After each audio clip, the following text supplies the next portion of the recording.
안녕하세요, 홍정기입니다. 계속해서 근육 얘기하고 있는데요. 가면 갈수록 결국은 삶의 질이 중요한데요.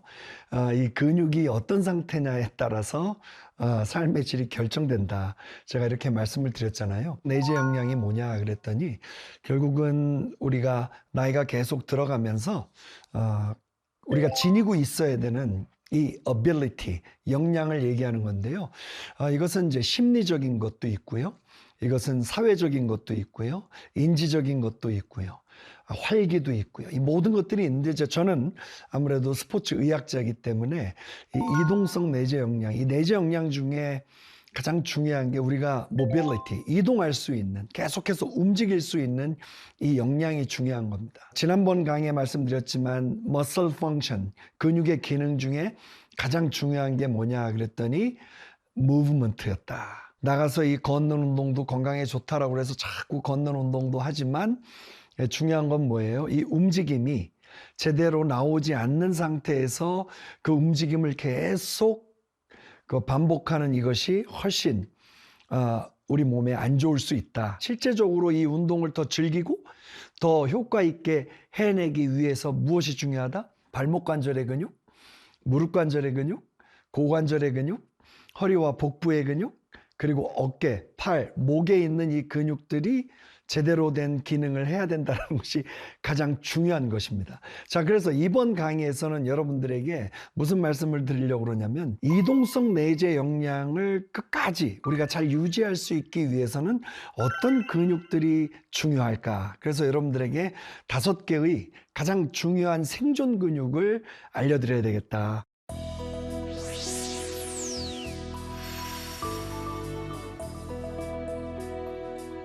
그 생존 근육 첫 번째가 어떤 근육이냐? 그랬더니 여러분들 이미 잘 알고 계시는 대퇴 근육이다.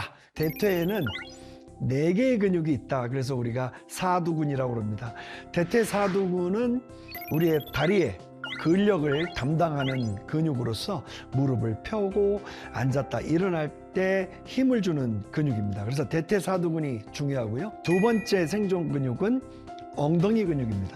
엉덩이 근육은 왜 이렇게 중요하냐 그랬더니 무릎을 펴는 것뿐만이 아니라 우리 인간이 실제적으로 추진하면서 앞으로 나갈 수 있고 우리를 균형 잡게 해줄 수 있는 큰 근육이 대둔근이다. 그래서 이게 엉덩이 근육입니다. 특히 이제 걸을 때 우리를 휘청휘청하지 않게끔 도와줄 수 있는 중요한 역할을 하는데 엉덩이 근육이 빠지게 되면서 저희들이 걷는 모습이 이상해지고 또 불안정해지게 됩니다. 그래서 두 번째 생존 근육이 엉덩이 근육이다. 세 번째 생존 근육은 무슨 근육이냐 그랬더니 이렇게 바르게 서서 우리가 똑바로 기립할 수 있어야 되기 때문에 세 번째 생존 근육은 기립근이다. 척추 기립근이다. 이 척추 기립근이 단단하고 견고해야 나이가 들면서 자꾸 이렇게 구부러지는 것을 막아줄 수 있고요. 그 다음에 이 요통과 같이 뭔가 허리가 늘 불편하고 우리로 하여금 못 움직이게 하는 이런 통증들을 감소시키고 또 제거할 수 있는 가장 중요한 기능을 감당해 줄 수 있기 때문에 세 번째 생존 근육은 허리, 척추 기립근이 되겠습니다. 자, 네 번째 근육은 뭐냐 그랬더니 아주 흥미롭게도 발바닥 근육입니다. 발바닥 근육이 빠지기 시작하면서 중심이 흔들리기 시작합니다. 사실은 지면을 밀고 지면에서 움직일 수 있게 하기 위해서는 발바닥 밑에 있는 이 발 내재근이 중요하다는 겁니다. 2050년 가면 120세 시대라고 그랬어요. 120세를 살아가야 되는데 50대부터 지금 걷는 것도 천천히 걷고 앉는 것도 천천히 앉고 일어나는 것도 이렇게 앉으면 뭐예요? 요게 이제 KTX 타고 빠르게 노화로 가시는 길이 되는 겁니다. 이제 중력이 날 잡아당기는 것을 이기면서 빠르게 움직일 수 있는 이 이동성 내재 역량을 채우시는 게 중요한데 이게 발바닥 근육이 약해지고 힘이 떨어지면서부터 우리가 이 몸의 중심을 못 잡고 그리고 이런 민첩성이 떨어지게 된다라고 전문가들이 얘기합니다. 마지막 근육 말씀드릴게요. 목 근육입니다. 무슨 얘기일까요? 이 목 경추를 바르게 세울 수 있는 이 근육이 떨어지기 시작하면서 우리가 몸에 힘을 못 쓴다.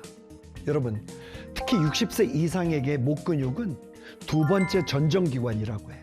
이건 뭘 얘기하는 거냐면 귀 속에 우리가 중력이 나를 잡아당길 때 내가 어떻게 위치해 있는가를 순간순간 느낄 수 있는 이 센서들이 있어요. 이것이 전정기관이라고 해요. 이 센서들이 굉장히 중요한 역할을 해야 우리가 낙상도 안 하고 바르게 걸을 수 있고 바르게 움직일 수 있습니다. 유산소 운동이 심폐에 좋다. 심폐 체력이 좋은 사람들이 장수한다 라고 나와 있잖아요. 자, 그런데 심폐와 함께 여러분들이 꼭 챙기셔야 되는 게 뭐냐? 다시 한번 말씀드리지만 이 근육들의 힘인 것입니다.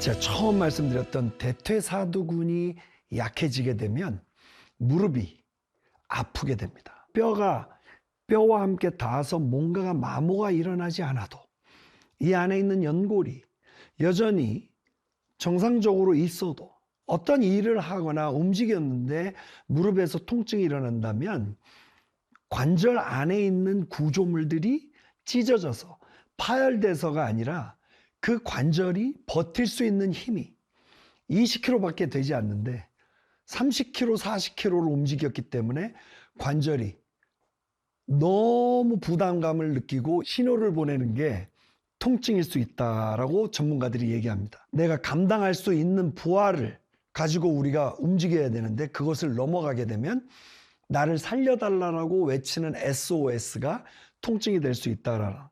자, 그러면 이 무릎 주변에 이 통증을 막아주고 이런 젊음, 우리가 이렇게 움직일 수 있는 이것을 여러분들에게 선사할 수 있는 가장 중요한 힘은 어디서 나온다? 근육에서 오는 겁니다. 그렇기 때문에 그냥 가지고 있는 근육을 계속 쓰는 운동만 하지 마시고 나가서 5,000보, 6,000보를 걷기 위해서 월수금을 그렇게 걸으셨다면 화요일, 목요일은 이 걷는 것을 이렇게 다이나믹하게 잘 걷게 해줄 수 있는 생존 근육 넘버 1 대퇴사두근을 키우는 운동을 해야 되겠다. 무릎이 아프면 일단은 움직이는데 주저함이 있고요. 자신감이 떨어지게 됩니다. 그렇기 때문에 무릎을 안 아프게 잘 유지해야만 이 이동성 내재 역량을 끝까지 가져갈 수 있는 건데요. 참 신기한데 이 무릎은 여러분들 보시는 요거 슬개골 있잖아요. 그 슬개골이 대퇴뼈하고 어떤 각도를 유지하고 있느냐가 무릎 통증과 상관관계가 꽤 있다고 합니다. 그럼 가만히 봤더니 대퇴사두근은 어때요? 안쪽과 바깥쪽 중간에 있는 근육이 이 슬개골이라고 하는 무릎뼈를 중립에다 딱 갖다 놓을 수 있는 가장 중요한 기능을 하는데 우리가 여기에 근감소 때문에 이 근육이 예전처럼 탄탄한 게 아니라 허물렁허물렁 물렁물렁해지고 연약해져 있다라고 그러면 말씀드렸던 대로 슬개뼈가 제자리에 딱 위치해 있는 게 아니라 이렇게 서 있게 되겠죠. 그렇죠? 왜 이렇게 서 있냐? 이쪽 근육은 살아있는데 이쪽 근육이 노화가 와서 나를 중심에다 못 놓는 거예요. 이쪽 근육은 약해져서 또 이렇게 갈 수도 있고 그럼 그럴 때마다 무릎을 앉았다 일어났다 이렇게 구부리게 되면 어떻게 될까요? 궤도를 이탈해 있기 때문에 우리가 여기서 불편함이 느껴지게 되는 겁니다. 그래서 대퇴사두근을 강화해야 될 생존근육 넘버 1으로 이것을 강화해야 될 이유는 무릎이 정렬 상태를 잘 유지할 수 있게 되기 때문에 나가서 걷는 것만 하시는 게 아니라 무릎을 구부렸다 폈다 하는 운동들을 의자에 앉아서도 하루에 20-30개씩 이렇게 움직여줘야 되는 그 다음에 의자 같은 거 잡고도 여기서 이렇게 앉았다 일어났다 이런 것들을 충분히 하실 수 있는 겁니다. 5분이라고 말씀드렸어요. 5분만 이런 운동들로 한 10개씩 2번 정도만 하는 운동들로 근육이 빠지는 것을 막을 수 있다. 근데 그냥 가만히 있지 말라는 거예요. 가만히 있지 말고 뭐예요? 영어로 이렇게 얘기합니다. Do something. 뭐라도 해라. 그러면 무릎을 폈다 구부렸다 폈다 구부렸다 폈다 구부렸다. 그리고 친구하고 얘기할 때도 그렇게 된 거야. 진짜야. 나는 그걸 몰랐지 뭐야 라고 이렇게 하는 거하고 그냥 거기에만 빠졌던 거하고는 어떻게 된다.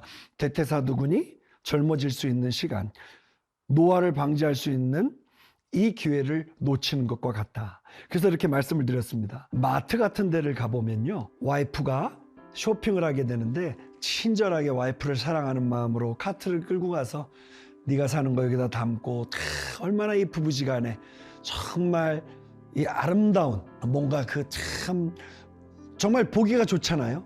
아주 다정한 이런 모습들이 있는데, 저는 전문가인지라 그렇게 남편분이 카트를 끌 때 자세를 평가합니다. 자세를 평가해 보면 젊은 20, 30대는 이런 식으로 끌고 갑니다. 50대만 넘어가면 이런 식으로 끌고. 이게 왜 이렇게 되냐 했더니 두 번째 생존 근육, 엉덩이 근육들이 이제 쭉쭉쭉쭉쭉쭉쭉 들어가게 되는 겁니다. 앉아있는 시간도 많고 뭔가 이렇게 빠지게 되는 거죠. 그래서 예전에 우리가 오리궁뎅이라는 얘기가 있습니다. 결국은 이동성 내재 역량은 어디서 오냐? 그럼 저는 이렇게 편하게 오리궁뎅이를 끝까지 유지하는 삶이 이동성 내재 역량과 관련이 있다. 이게 뭐냐면 엉덩이 근육은 여러분 골반 뒤를 딱 견고하게 붙잡아 주는 겁니다. 그래서 영어로도 맥시무스 그럽니다. 글루티어스 맥시무스. 뒤에 이 근육이 빠지기 시작하면 문제가 됩니다. 그러니까 앞에 이 대퇴, 우리 몸의 가장 큰 뼈인 대퇴에 붙어 있는 이 대퇴 근육, 거기다가 이 엉덩 근육, 이 엉덩 근육이 빠지게 되면 우리 몸의 가장 중심이 골반이라고 봤을 때 골반이 휘청 하는 것입니다. 여기가 많은 전문가들은 파워하우스라고 합니다. 여기서 파워가 나오는 거지 얼굴에서 나오는 게 아닙니다. 예, 여기서 나오는 겁니다. 여기서 나오는 거기 때문에 이 파워하우스 주변의 근육들이 약해지게 된다. 그러면 일어나는 게 약해지게 되는 것입니다. 앉는 것이 두려워지게 되는 것입니다. 나이가 들면서 자꾸 앉았다가 일어나는 게 불편해지니까 그거를 중단하는 순간 제가 말씀드렸던 1년에 1%의 근육 감소, 근육 사라지는 거, 근감소증에 걸리는 것은 더 가파르게 심화될 수밖에 없다는 것을 말씀드리는 겁니다. 그래서 대퇴사두근과 엉덩이 근육이 중요하니까, 그러면 엉덩이는 어떻게 쓰면 좋겠냐? 집에서 바닥에 앉으신 채로 들어 누워서 우리 늘 하는 운동 있잖아요. 얘만 이렇게 살짝 들었다가 내렸다가, 그럼 여기에 딱 힘이 들어갑니다. 이런 식으로 계속해서 쉬지 마시고 이 운동들을 수행하셔야 된다. 엉덩이 근육을 위해서는 어떻게 하면 될까요? 의자 잡고도요, 이렇게 흔드시는 겁니다. 이렇게도 흔들고, 의자 한 손으로 잡고 앞뒤로 흔들고. 근데 사실 엉덩이는 이렇게 이 동작에서 엉덩이가 자극이 없어서 빠지는 것을 막는 운동이 되겠습니다. 하나, 둘, 셋, 넷. 그런 거 있잖아요. 수업 같은 거 듣다가 그냥 이렇게 조는 학생들이 있을 수 있잖아요. 그럴 때 어떻게 해요? 선생님이 정신 차리라고 손뼉도 치고 깜짝 놀라게 해주지 않습니까? 그거가 비슷한 효과가 지금 여기서 나오는 겁니다. 발의 내재근 중요하다고 그랬는데 제 발을 한번 보시면 까치발 드는 거 있잖아요. 이게 발의 내재근, 종아리 근육뿐만이 아니라 발이 약해질 수 있는 그 근육들을 계속해서, 자, 그런데 이렇게만 들지 말고요, 저 한번 보실까요? 이런 식으로 한 번씩 바꿔가면서 발에 자극을 주자. 옆에서 보여드리면 이런 식이 되겠습니다. 의자 같은 거 잡고 이렇게 천천히만 하지 마시고, 어때요? 발은 민첩해야 된다고 그랬죠? 이렇게. 그래서 약간 여러분들의 나이를 너무 신경 쓰지 마시고 촐랑촐랑 버전으로 가라. 촐랑촐랑 빠르게 움직일 수 있는 이런 능력을 가지셔야 된다. 자, 그 다음에 마지막 이 기립근과 목 근육은 인사하듯이 아침에 하나, 이런 체조를 하라고 그러는 겁니다. 하나, 둘, 이렇게 구부려서 하지 말고 이렇게 뒤에다가 무슨 여러분들 집에 있는 밀대나 이런 것들을 쫙 잡고 안녕하세요 하듯이 여기도 깨워주는 겁니다. 외국에서는 이 운동을 굿모닝 운동이라고 합니다. 아침에 인사하는 듯하게 안녕하세요, 굿모닝. 이 운동을 하니까 허리에 근육이 안 빠지게 되더라. 그리고 목은 그대로 구부렸다 폈다 구부렸다 폈다를 20-30개 반복해주면 이 생존 근육이 하루에 오전과 오후에 적어도 5분씩은 자극을 받을 수 있게끔 해줘야 근육 감소를 막을 수 있다. 이동성 내재 역량, 잘 걷는 이 능력, 장수와 관련이 있다. 이 근육들이 살아있어야 우리가 바르게 걸을 수 있고 잘 움직일 수 있다. 여러분, 특히 목 근육은 어지럽거나 중심을 잘 못 잡는 분들은 움직임의 폭이 줄어듭니다. 그렇기 때문에 목 근육을 강화하게 될 때 움직임의 폭이 커질 수 있습니다. 자, 두 번째 강의는 여러분들에게 끝까지 잘 움직일 수 있는 이 역량, 이동성 내재 역량을 잘 관리하기 위해서 우리 생활 속에서 꼭 생존하기 위해서 지켜야 되는 근육이 어떤 근육인지를 알아봤습니다.